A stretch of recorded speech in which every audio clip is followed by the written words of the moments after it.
Welcome back to these Advent Reflections. Today is day 8 of Advent. I'm Paul Eby, your host on this great adventure as we look for the events and people, characters in the genealogy of Jesus, and try to understand how God worked in and through these characters and events to shape salvation, history, and the coming of our Lord Jesus Christ. Today we're going to take a look at Jacob's son Judah. Judah was not the firstborn of Jacob. Judah was in fact the fourth son of Leah, while his beloved Rachel remained barren. And yet Judah is the one through whom the lineage of Jesus passes. Judah had arranged for a marriage with his eldest son, Er was married to a woman of the land named Tamar. Tamar unfortunately became a widow without the benefit of having any children. And so, as was the custom in the ancient Near East, she was given to the next oldest brother of who was named Onan. And Onan displeased God, and he died, leaving again Tamar childless. Now, this was important because, as tradition would have it, it was the eldest son and the eldest son of the eldest son who would inherit the blessing and inherit the responsibilities of the entire family. So, if Tamar had a son conceived by Onan, it would legally be Er's child and would be the heir of So this was a big deal. So she expected to be given to the third son, Shelah. And Judah was a little bit concerned. Died, Onan died.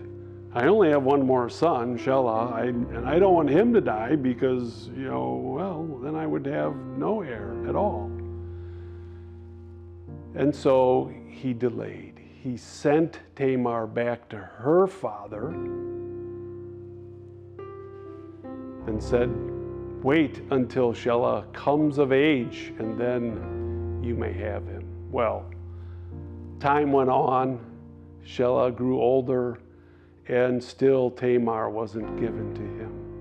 And this was her right, to have a son. So she did something which we will truly find bizarre. And you can read about it in chapter 38 of Genesis. It was sheep shearing time. And so Judah went out to see his sheep. And along the way, he met whom he thought was a temple or ritual prostitute. This was a practice in the ancient Near East, in Canaan, that landowners who wanted their land to be fertile, to be fecund, to be fruitful in that season, would religiously practice prostitution, go into a ritual prostitute, and that act of fertility would then fall over into blessing the land to be fertile and fruitful as well. It's bizarre, I know, but that was a common way of thinking. But this person whom he thought was a ritual prostitute was in fact his daughter-in-law Tamar. Tamar knew that she had the right to a son in the line of Judah, and she wasn't getting it. So she took it upon herself to obtain it. And she did something interesting. Usually this kind of prostitution involves an exchange, and Judah had given a couple of his personal items to Tamar as his surety that he would pay her. Well, Tamar, of course, conceives. She conceives twins. And when she is noticeably pregnant, she's accused of being a harlot. And, living in the land that was under the influence of Judah, the prince of his tribe, she was brought to him, and initially he condemned her.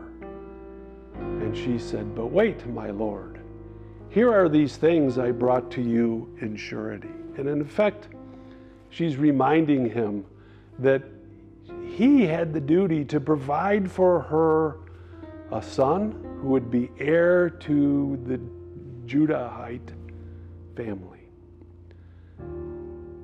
And Judah's response was not condemnation, but one of blessing.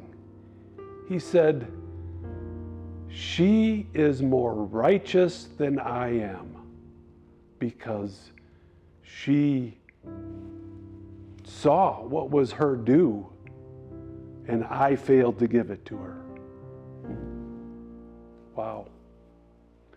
And this is the line through whom the heritage of Jesus leads to.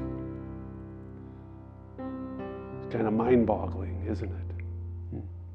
Makes me wonder, how much I think about the things in my past life. Things that I regret doing, things I shouldn't have done, things that come back to bug me time and again. Why did I do this and not that? Are there things in your life that continue to haunt you? We should confess them and then forget them, right? At least forget that they are unforgiven. Because once we receive that absolution, they are forgiven. And who knows? We might not be faithful to God, but God is always faithful. And his faithful love is with me when I confess. So I encourage you, once again, this Advent season, go to confession to prepare the way of the Lord. See you tomorrow.